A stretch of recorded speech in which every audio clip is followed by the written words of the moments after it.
உலகெல்லாம் உணர்ந்து போதற்கரியவன் நிலவுலாவிய நீர்மலிவேணியன் அலகில் ஜோதியன் அம்பலத்தாடுவான் மலர் சிலம்படி வாழ்த்தி வணங்குவோம். திருச்சிற்றம்பலம். திருச்சிற்றம்பலம். அன்பான மெய்யன்பர்களே, இந்த வாரத்திலே வாயிலார் நாயனார், இந்த வாயிலார் நாயனாரை பற்றி நாம் இன்றைக்கு பார்க்கவிருக்கின்றோம். முதலிலே வாயிலார் என்பது ஒரு குடிமரபு பெயர், அவருடைய குடிப்பெயர், அந்த நாயனாருடைய குடிப்பெயர். வாயிலார் என்பது ஆன்மீகத்திலே இறைவனுக்காக நாமத்தை சொல்லி இறைவனை அடைகின்ற வாய், அந்த அடிப்படையிலே வாயிலார் குடி. இந்த வாயிலார் என்பது அவருடைய குடி பெயர். அப்படிப்பட்ட சிறப்பானது வாயிலார் நாயனாரை பற்றி சுந்தரமூர்த்தி நாயனார் எப்படி சொல்கிறாருங்கன்னா, துறை கொண்ட செம்பவளம் இருளற்றுஞ்சோதி தொன்மயிலை வாயிலான் அடியாருக்கும் அடியேன், இப்படி சொல்கிறாங்க. அதனாலே ஒரு சிறப்பானதொரு நாயனார், அவருடைய வாழ்க்கையிலே தெரியும்.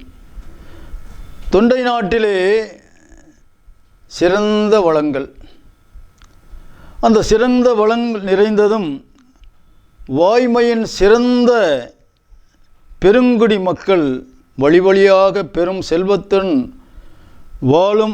வாழ்வதுமான ஊர் திருமயிலாப்பூர். திருமயிலாப்பூரில் பெருங்குடி மக்கள் நிறைய பேர் இருப்பாங்க, நிறைய செல்வந்தர். மயிலாப்பூர் பற்றி நிறைய விஷயங்கள் சொல்லலாம்.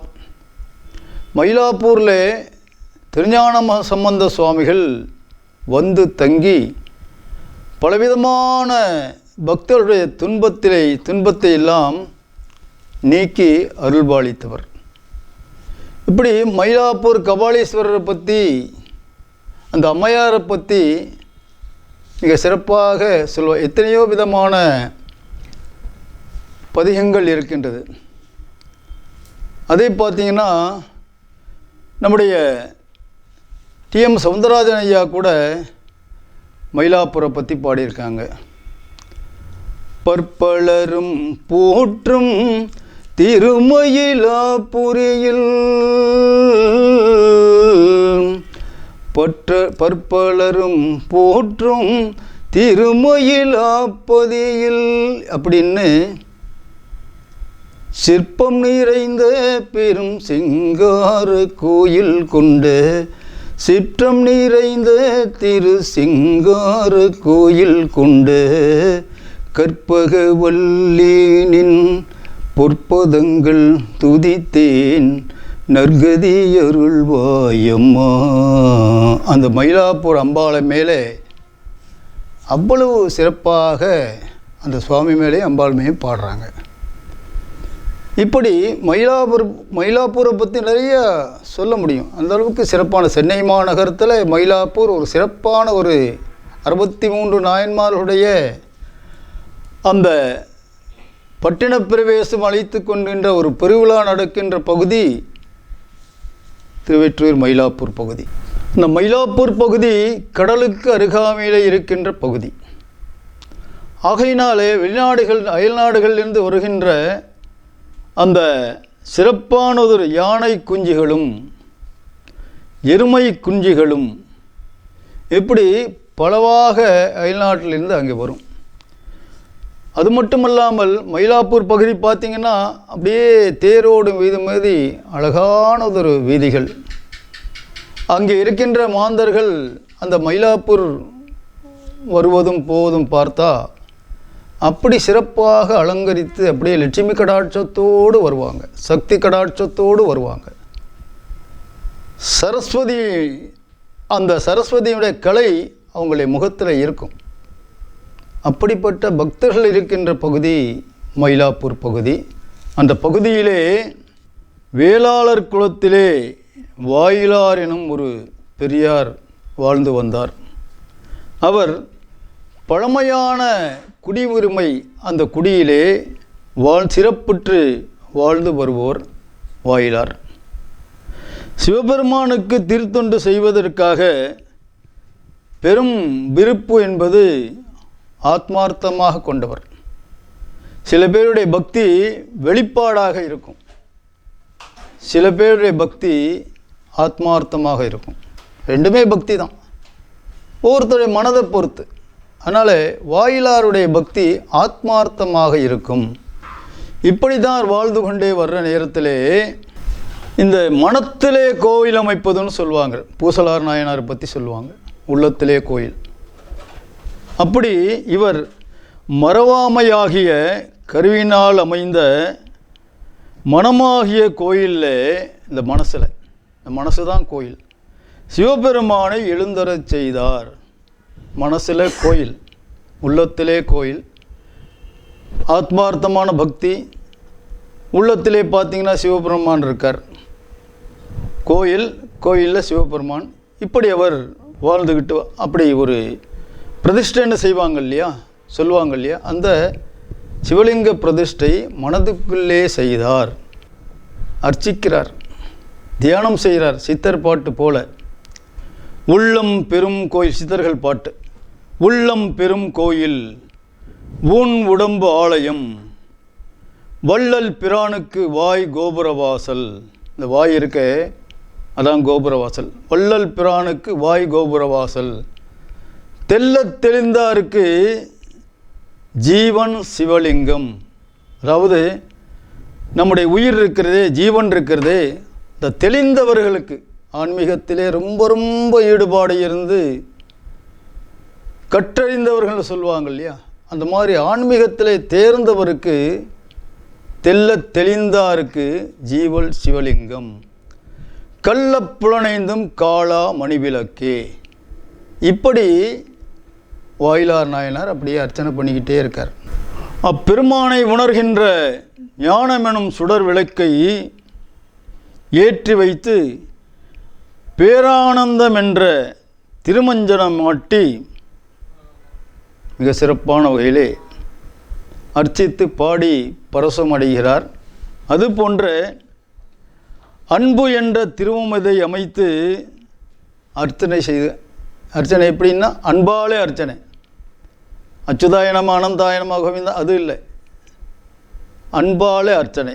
அன்பு என்ற திருவமதை அமைத்து அர்ச்சனை செய்து, அப்போ பாடுறார் பாருங்க,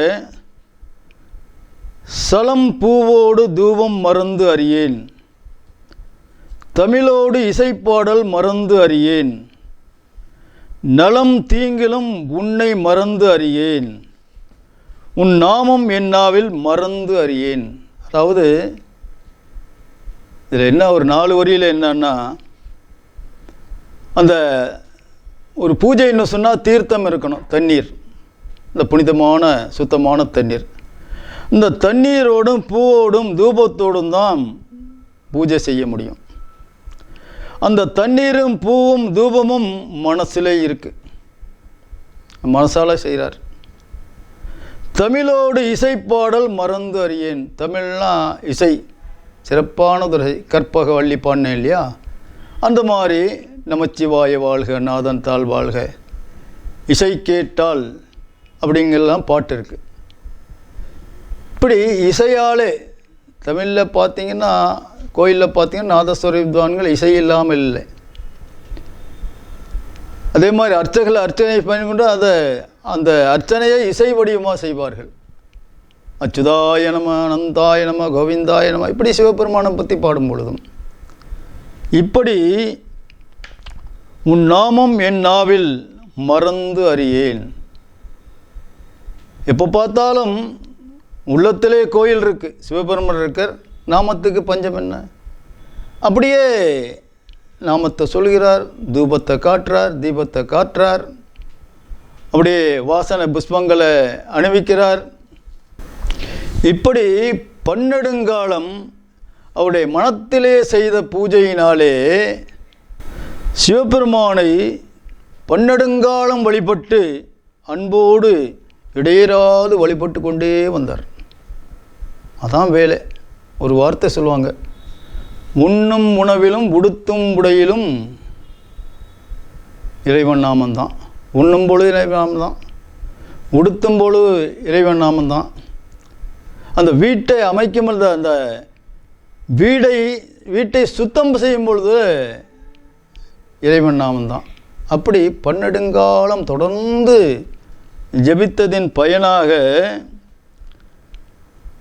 இறுதியிலே சிவபெருமானுடைய திருவடி நிலையிலே